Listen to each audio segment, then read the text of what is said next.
Hey YouTube, it's Danny here again with another action figure review on a different kind of review. I figured I was going to bundle these four Neca 8-bit or 16-bit, however you're going to call them, figures into one review, only because I am probably never going to open these because I think that they look so damn cool in the box. Even though it kills me, and every once in a while I'll look at it and I'll just think, oh, maybe I should open it, maybe I should. But I resist the urge, and I hold back. So, I'm going to review them, but I'm going to review them from inside of the box. So, unfortunately, I can't give about articulation and stuff like that.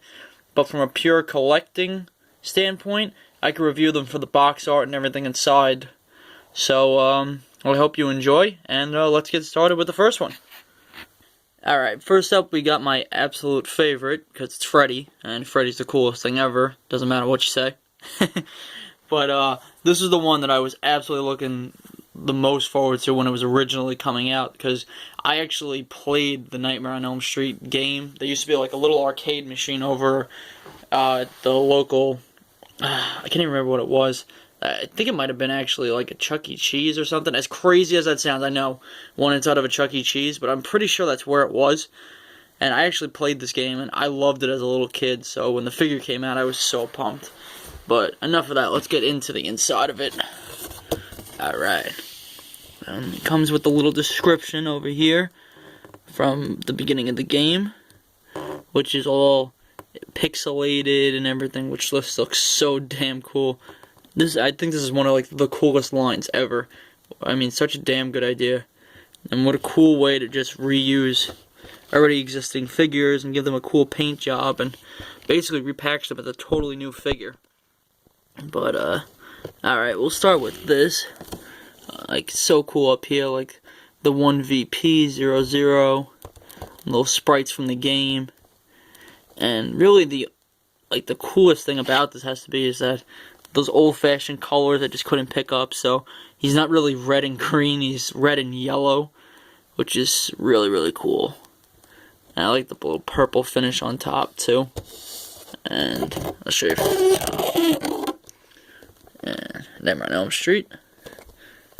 And on the side. And the back is so cool.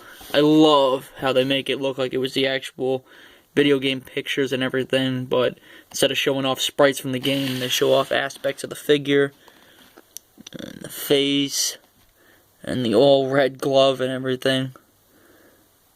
It's so cool. And there's a little read-up on it, too, so you could pause it if you wanted to read that part. And then the other side. Alright, let's move on to the next figure. Alright, here we got the Predator figure, which is probably actually my least favorite one out of the wave, because I think it's more hindered on the fact that the Predator 1 figure just looks so much cooler with the colors and everything. Like, they kind of went for a plain blue on this one, which it's no fault on Neca itself. I mean, that's just what it looked like in the game. It's just, it looked a lot cooler when it was the other one, because I don't know, it just looked more pixelated and everything, but still nonetheless, it's still a pretty cool damn figure. And a little bit of the box art. There's that Neca symbol, which looks so cool. And Predator 2. And then the awesome back part, again, just like the other figures, and Freddy, giving little sprites from the game and everything. Instead of him putting pictures of him in there. And there's a little read-up right here, too, if you want to read it. Alright, let's go inside. And instead of, like, Freddy's read-up, this is more of the level design, like, right before you would enter. Like, the rescue of the 25 hostages. Still pretty cool and everything. And then, moving to the actual figure. Like, it's pretty cool. It's hard to see with this light. Yeah, let me grab the camera.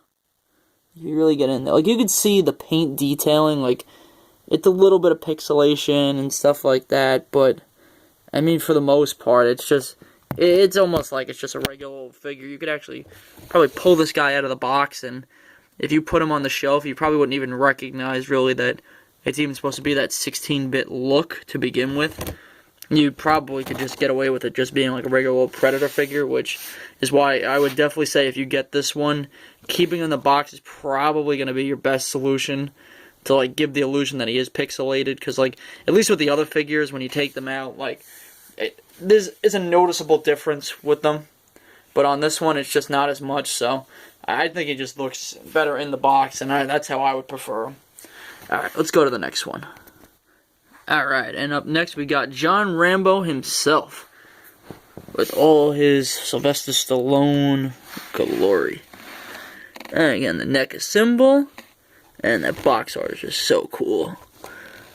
And the Rambo on the side, and this back is just so cool, with the little weapons, and just the ridiculous colors they came in, like orange and everything. And on this figure, you can absolutely get the best pixelation detail out of it.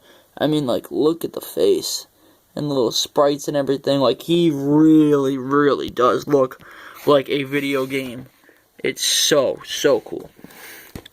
Alright, and there's the read up. Alright, let's open them up. And there's more pictures from the game, which is pretty damn funny. I mean, looking back at the dialogue and stuff, but, you know, that's whatever. And then here he is. And damn, does he look cool. I mean, the orange, ridiculous colored bow and arrow, and the knife, and a lot of interchangeable hands, actually, too, which is really, really cool. And a little RPG.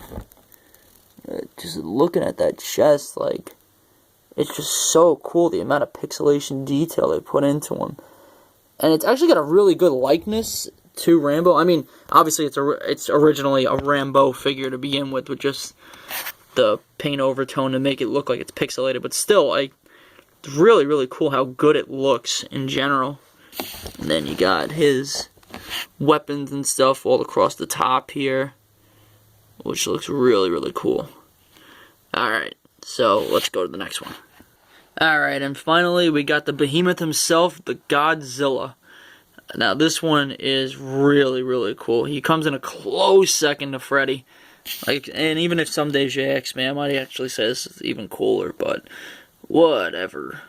But the box art is so damn cool, and he is a lot bigger than the other ones.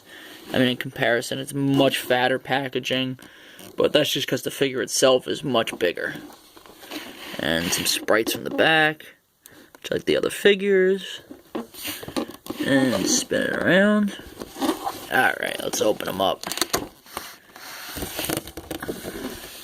It's so cool that they have the little video game jump around. I do think it's funny, though, because I've seen pictures where all these like empty dots and stuff like that are actually supposed to be other Toho monsters that you're supposed to fight throughout the game. But I guess because of licensing issues or something, they took it out. So I just think that's a little funny that they just left it open. Or maybe I'm mistaken, but that's what I was seeing from it at least. So, I don't know. It's so cool to look at regardless, but this paint job is just crazy. I mean, a blue Godzilla. That's something right there. And he's so big, you can't really see it in the video, but he's actually so big his tail isn't even attached in the packaging. Which, I don't think he was in the original release of him without the paint job before it was in the Pixel series. But still, nonetheless, really, really cool. Alright.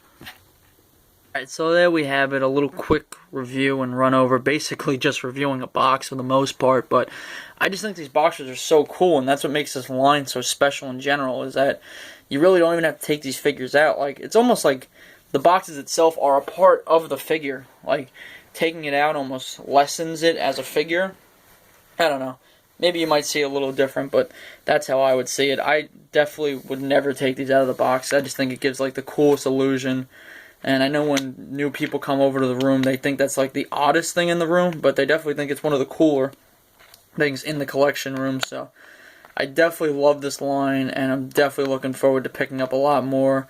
I want to get the Terminator and RoboCop versus, and I definitely want to get the Michael Keaton Purple Batman, which the actual video game I do have, so I definitely want to get that figure and display it with the cartridge I have with the NES. Alright, so I hope you enjoyed the review, and have a good day. See you.